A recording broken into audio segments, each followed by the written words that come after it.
নমস্কার, আপনাদের সবাইকে স্বাগত। বিধানসভা ভোটের আগে বঙ্গে নতুন দলের যে নাম এখনও পর্যন্ত পাওয়া যাচ্ছে বিভিন্ন সূত্র থেকে, তার নাম পশ্চিমবঙ্গ হিন্দু সেনা দল। কিন্তু প্রশ্ন হলো, কে এই দল তৈরি করেছেন বা কারা এর সঙ্গে যুক্ত, সেই নিয়ে এখনও পর্যন্ত সদুত্তর আমরা পাইনি।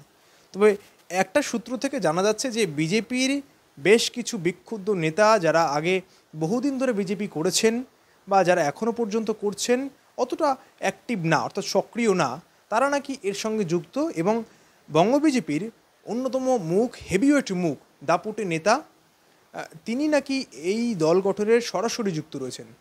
তবে সেই সব ধোঁয়াশা, আজকে সেই ধোঁয়াশার উত্তর আজকে নেব। আমাদের সঙ্গে এই মুহূর্তে রয়েছেন বিজেপি নেতা সায়ন্তন বসু। আপনাদের অনেকে মনে হতে পারে, কেন এই ধোঁয়াশা কাটানোর জন্য সায়ন্তন দাকে আমরা এই পছন্দের তালিকায় রাখলাম।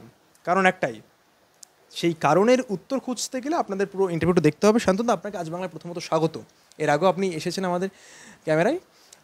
নতুন দল তৈরি হচ্ছে, নাম পশ্চিমবঙ্গ হিন্দু সেনা, বিশ্বাস করছেন? না, আমি জানি না তো, আপনাদের থেকেই শুনলাম। মিডিয়ার বন্ধুরা আজকে আমাকে বললেন যে কবে একটা এর মধ্যে নাকি মিটিং হয়েছে, এমনকি বলছেন আপনিও বোধহয় ছিলেন যে মিটিংয়ে। আমি বললাম দিনটা বলুন, তা বলছেন 20 তারিখ। বললাম সেদিন তো পশ্চিমবঙ্গ দিবস ছিল। তা পশ্চিমবঙ্গ দিবসে তো আমি সকাল থেকে একাধিক কার্যক্রমে ছিলাম। আমাদের সল্টলেকে প্রোগ্রাম ছিল, দক্ষিণদাড়িতে প্রোগ্রাম ছিল, তারপর আমি উদয়নারায়ণপুরে গেছিলাম, নিউ টাউনের প্রোগ্রাম ছিল। কাজেই যারা এ ধরনের ভুল প্রচার করছেন, বিশেষ করে আমার নাম জড়িয়ে, যদি এ ধরনের কোথাও আমার নাম প্রকাশ্যে আসে, তাহলে কিন্তু আমি তাদের বিরুদ্ধে মানহানির মামলা করব। এটা আমি বলেছি। এ ধরনের কোনো মিটিংয়ের কথা আমি জানিও না, মিডিয়ার মাধ্যমে জানছি। সারা পশ্চিমবঙ্গের লোক জেনে যাচ্ছে সায়ন্তন বসু মিটিংয়ে ছিল, আর আমি জানতে পারছি না। এ ধরনের যদি প্রচার কেউ করেন, আমি তার বিরুদ্ধে মানহানির মামলা করব। এই যে শুক্রবার, মানে অর্থাৎ শুক্রবারের একটা কথা উঠছে, শুক্রবার নাকি সল্টলেকের যে বিজেপি কার্যালয় উঠেছে, সেই কার্যালয়ে এই মিটিং হয়েছিল এবং সেই মিটিংয়ে সম্ভবত 25 জনের কাছাকাছি এরকম একটা সংখ্যা ছিল। তারা ওখানে গোপন বৈঠক করেছে, রুদ্ধদ্বার বৈঠক হয়েছে। সেই বৈঠকে নাকি নতুন দল গঠন হয়েছে। মানে এটা কে, এটা কি মানে হাওয়ায় ভেসে আসলো, নাকি সত্যি সত্যি এর কোনো বাস্তবতা রয়েছে? আমি তো পরিষ্কার বলছি যে আমি আপনাদের থেকে জানতে পারলাম, আমার নাম যদি এই 25 জনের মধ্যে কেউ রাখেন, তার বিরুদ্ধে আমি মানহানির মামলা করব। খুব ক্লিয়ার কথা। বাকি আমাদের দেশের দল যে কেউ তৈরি করতে পারে, তৃণমূল কংগ্রেস থেকেও তৈরি হতে পারে, অন্য দল থেকেও তৈরি হতে পারে।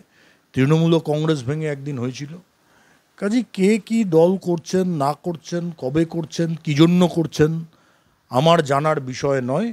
আমি জানিও না, আমাকে কেউ বলেও নি, আমাকে কেউ জানায়নি।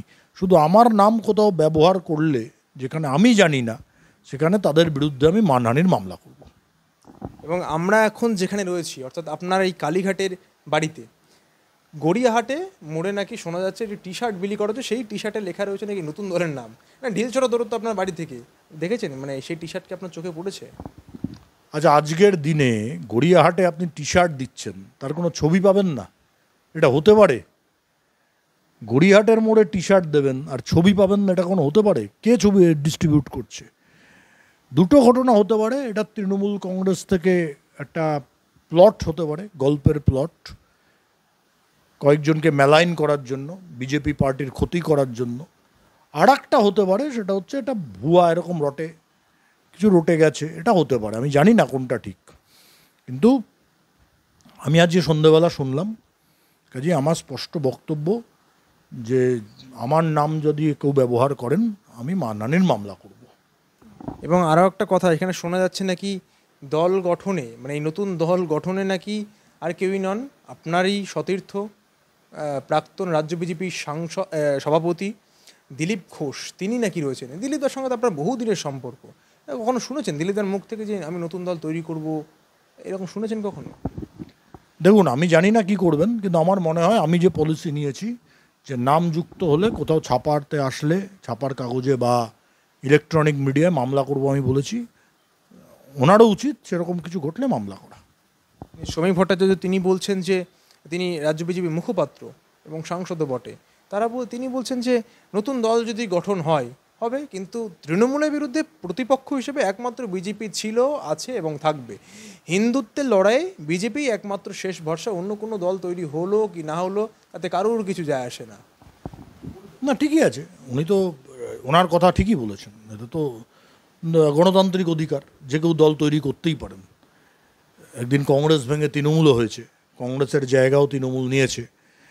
ভারতীয় জনতা পার্টির পরিবর্তে যদি অন্য কোনো দল যদি কেউ তৈরি করেন, সেটা তাদের অধিকার। ভবিষ্যতে কী হবে না হবে সেটা ভবিষ্যৎ বলবে। শ্রমিকদা পার্টির স্ট্যান্ড বলেছেন। আমি শুধু এটুকু, আমি কারুর পক্ষে বলতে পারি না, আমি শুধু এটুকু বলতে পারি, আমার নাম যদি কেউ যুক্ত করেছে তাহলে কিন্তু আমি মামলা করব, এটুকুই শুধু বলেছি। আমার এর বেশি কিছু ওই বিষয়ে মন্তব্য করার নেই। হুঁশিয়ারি দিচ্ছেন কার্যত, মানে দলের কেউ যদি আপনার নাম করে তার বিরুদ্ধে মানহানির মামলা করবেন? প্রকাশ্যে এই মিটিং নতুন দলের সঙ্গে আমার নাম আনলে আমি মানহানির মামলা করব। আপনার এই প্রসঙ্গটা নিয়ে বাদ দিলাম, আপনার বিরুদ্ধে যদি নাম আসে সেটা পরে আমরা দেখব, কিন্তু এই যে প্রেক্ষাপট, যে প্রেক্ষাপটটাই কথাটা উঠলো, আর কয়েক মাস পরেই বিধানসভা নির্বাচন, তার আগে এই নতুন দল, এটা কি কোথাও কি অন্য কোনো রাজনৈতিক সমীকরণ বাংলার রাজনীতিতে? ভবিষ্যৎ বলবে, হতে পারে তৃণমূল থেকে হয়তো এরকম কোনো একটা করে দিল, একটা দল তৈরি করে বললো বিজেপির বিক্ষুব্ধরা, বিজেপির পুরনোরা, বিজেপির ইনঅ্যাক্টিভ মেম্বাররা করেছে। এগুলো রাজনীতিতে ঘটে, এসব ধরনের ঘটনায় ক্যামোফ্লেজ পলিটিক্স ঘটে থাকে, সেটা হতে পারে, আমি সেটা অস্বীকার করব না। কিন্তু কি হবে না হবে সে তো ভবিষ্যৎ বলবে। আগামী দিনে মানুষ তৃণমূলকে হারানোর জন্য ঐক্যবদ্ধ আছেন। সেই ঐক্যবদ্ধ মানুষ, তারা ভোট দেবেন, সে অনুসারে তৃণমূল পরাজিত হবে, মানুষ সেটা দেখতে চায়। সেটা ভবিষ্যতে কিভাবে হবে না হবে, কোন প্রেক্ষাপটে হবে, কোন প্রেক্ষিতে হবে, সেটা তো আজকে বলা যাবে না। আরও তো 8-10 মাস বাকি আছে বিধানসভা ভোটের। অপেক্ষা করুন, ফলেন পরিচয়তে। কেন্দ্রীয় নেতৃত্ব তো আসছেন, তারা অমিত শাহজিও এসেছেন এবং এরপরে ভবিষ্যতে আরও তারা আসবেন। কিন্তু এখানে একটা কথা উঠে আসছে যে দলীয় স্তরে কানাঘুষোর কথা উঠছে, যে যারা পুরনো কর্মী, আপনি বা আপনাদের মতো যারা রয়েছে সমসাময়িক, যারা দীর্ঘদিন ধরে বিজেপি করছে, তাদেরকে কাজে লাগানো দরকার। সক্রিয় রাজনীতিতে, বিজেপির সক্রিয় রাজনীতিতে তৃণমূলের বিরুদ্ধে লড়তে হলে তাদেরকে পথে নামাতে হবে, মাঠে নামাতে হবে। আপনাকে তো দেখা যাচ্ছে না, মানে দল থেকে কি ডাক দিচ্ছে না, নাকি ডাকছে না, কি হচ্ছে এটা কি? না, যারা দায়িত্বে আছেন তাদের বুঝতে হবে। আমরা যখন দায়িত্বে ছিলাম আমরা তেমন অনেককে ডাকতাম, নতুন পুরনো সবাইকে। এখন যারা দায়িত্বে আছেন তাদেরকে সিদ্ধান্ত নিতে হবে যে কাদের ডাকবেন কাদের ডাকবেন না, এটা তাদের বিষয়, রেসপন্সিবিলিটি তাদের। কাজেই এটা কেন্দ্র রাজ্য তাদের বিষয় আছে, এ নিয়ে আমাদের কিছু ভাবারও নেই, কিছু করারও নেই। আমাদের পার্টি তো ভাবে হয় না, যখন ডাকবে যখন বলবে তখন ভাবা যাবে। সুকান্ত মজুমদারের সঙ্গে তারা কথা হয়নি এই ব্যাপারে? মানে সুকান্ত মজুমদার আপনাকে পার্সোনালি কখনো বলেনি বা দলীয়ভাবে কখনো বলেনি যে শান্তনদা আপনি আসুন আমাদের এই এই কাজটা করুন, কি আপনি এই দায়িত্বটা সামলান? আপনি তো দীর্ঘদিনের রাজনৈতিক কর্মী একজন। না, সংগঠন নিয়ে সুকান্ত মজুমদারের সঙ্গে আমার কোনো কথা হয়নি। কোনো কথা হয়নি? কোনোদিনও কোনো কথা হয়নি। আপনাকে দলে কাজে লাগাচ্ছে না নাকি? সেটা তারা বলতে পারবে, কিন্তু আমার সঙ্গে সেভাবে কোনো কথা বিস্তারিতভাবে হয়নি। হাই হ্যালো হয়েছে, কিন্তু সংগঠন নিয়ে কোনো কথা হয়নি। তাহলে একটা তো ক্ষোভ একটা থাকে তো, মানে আপনাকে আমি ব্যক্তিগত স্তরে যদি জিজ্ঞাসা করি, একটা তো ক্ষোভ থাকে যে এতদিন ধরে যে পার্টির জন্য আমি এত কিছু ডেডিকেশন করলাম, এত কিছু স্যাক্রিফাইস করেছি লাইফে, তাহলে কোথাও গিয়ে যদি সেই পার্টি যদি কাজে না লাগায় ভোটের আগে এরকম একটা গুরুত্বপূর্ণ বিধানসভা নির্বাচন, এটা কোথাও গিয়ে একটা ক্ষোভ বা একটা আক্ষেপ থাকে না? না, ক্ষোভের বিষয় নেই, আমরা তো রাজনীতি করি ছোটোবেলা থেকে, আমরা এগুলো দেখেছি, আমরা এগুলো বুঝি। আমার কথাটা অন্য জায়গায়, বিজেপি পার্টি যদি সবাইকে ব্যবহার করতে পারে সেটা বিজেপি পার্টির লাভ। ব্যক্তিগতভাবে কার কী লাভ হবে আমি জানি না, বা লাভ কি ক্ষতি হবে জানি না, কিন্তু বিজেপি পার্টি যদি সকলকে ব্যবহার করতে পারে তাহলে বিজেপি পার্টির লাভ আছে বলে আমি বিশ্বাস করি। এরকম লক্ষ মানুষ আছেন, তার মধ্যে আমি একজন আছি। সবাইকে যদি ব্যবহার করে তাহলে অবশ্যই নির্বাচনে বিজেপির লাভ আছে। একদম, সে আপনার কথা একেবারে আমরা মেনে নিলাম, কিন্তু একটা প্রশ্ন সে আবার থেকে যায়, মানে বিক্ষুব্ধ সায়ন্তন বসু ট্যাগটা মানবেন? আমাদের পার্টিতে ক্ষুব্ধ বলে কিছু হয় না। অটল বিহারী বাজপেয়ী দেশের প্রধানমন্ত্রী হওয়ার আগে দীর্ঘদিন পার্টির কোনো পদে ছিলেন না। 1985-84 সাল অবধি উনি রাজ্য সর্বভারতীয় সভাপতি ছিলেন। তারপরে মাঝের 3-4 বছর বিরোধী দলও নেতা হয়েছেন, আর বছর দুয়েক রাজ্যসভার বিরোধী নেতা হয়েছেন। কিন্তু তার মাঝের আরও যে 6-7 বছর উনি সাংসদের বাইরে কোনো পার্টির পদে ছিলেন না, কোনোদিনও থাকেননি, এমনি সাংসদ ছিলেন। তাহলে তো অটল বিহারী বাজপেয়ীকেও বলতে হয় পার্টির বিক্ষুব্ধ নেতা। তার থেকে তো বড় নেতা বিজেপিতে হয়নি ভারতীয় জনতা পার্টির ইতিহাসে। কাজেই আমি এটা মানতে রাজি নই যে পদ না থাকলেই সে বিক্ষুব্ধ বা ক্ষুব্ধ হলো। আমরা একটা ফিলোসফি, একটা আদর্শের ভিত্তি করে কাজ করি। ভারতীয় জনতা পার্টির যখন পশ্চিমবঙ্গে কোনো সাংসদ বিধায়ক ছিল না তখনও আমরা পার্টি করেছি, যখন ভারতীয় জনতা পার্টির 18 জন সাংসদ হয়েছেন তখনও আমরা পার্টিতে ছিলাম। কাজেই চলতে থাকে এগুলো। এতে ক্ষুব্ধ বিক্ষুব্ধ প্রশ্ন নেই, এটা তৃণমূলে হয়, কংগ্রেসে হয়, সিপিএমও হতে পারে, কিন্তু বিজেপিতে এর কোনো ব্যাপার নেই। তাহলে এই যে নতুন দল তৈরির যে কথাটা উঠছে, সেই দলে বলা হচ্ছে যে বিজেপি বিক্ষুব্ধ যারা রয়েছেন তারা ওই দল তৈরির সময় সেই মিটিংয়ে ছিলেন। তাহলে আপনি একেবারে অকপটে বলছেন যে আপনি ছিলেন না? আমি জানিই না, আমি আপনাদের থেকে আজকে জানতে পারলাম, সাংবাদিকদের থেকে আমি প্রথমবার জানতে পারলাম। এরকম কোনো মিটিংয়ের কথা কিছুই আমি জানি। এখন দেখুন বিষয় কী হয়, যারা একটু বিখ্যাত হয় তাদেরকে নিয়ে অনেক খবর রটে যায়, আকাশ পাতাল তাদের নিয়ে রটনা রটে। এগুলো সেরকমই রটনা বলে আমার অনুমান, আর নয়তো তৃণমূল কংগ্রেসের কোনো প্ল্যাঙ্ক বলে আমার মনে হয়। ওরা কিছু করে দিচ্ছে, কারণ গড়িয়াহাটে টি শার্ট দিচ্ছে তার কোনো ছবি নেই, এটা আজকের দিনে অসম্ভব। মানে আপনি বলছেন গোটাটাই শাসক দল অর্থাৎ তৃণমূলের প্রি প্ল্যান্ড, পূর্ব পরিকল্পিত মনে হচ্ছে আমার। কারণ বিজেপি পার্টি তো এখনও আছে যে, আমি তো খবর আমার কাছে এসে যায় কিছু বড় ঘটনা ঘটলে, 25 জনের মিটিং হলো আর আমাকে কেউ কিছু বললো না, জানতেও পারলাম না, আমার কাছে ঠিক এটা বিশ্বাসযোগ্য নয়। আমার মনে হচ্ছে এটা খবরটা তৃণমূল ছড়িয়েছে মানুষের মধ্যে কনফিউশন সৃষ্টি করার জন্য। ভোটের আগে একটা হিন্দুত্বের তাস খেলে একটা অন্যরকমভাবে ভোটের সমীকরণ যে তৈরি হয়, সেটার জন্য কি এই পরিকল্পনা?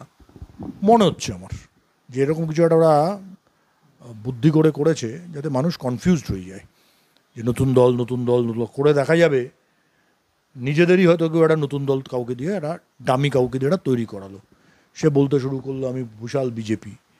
হতে পারে, আমি জানি না, আমি এটা হতে পারে। আর যদি অন্য যদি কিছু হয় সেটাও ভবিষ্যতে জানা যাবে, সেটাও আমার কাছে এই সময় কোনো ইনফরমেশন নেই।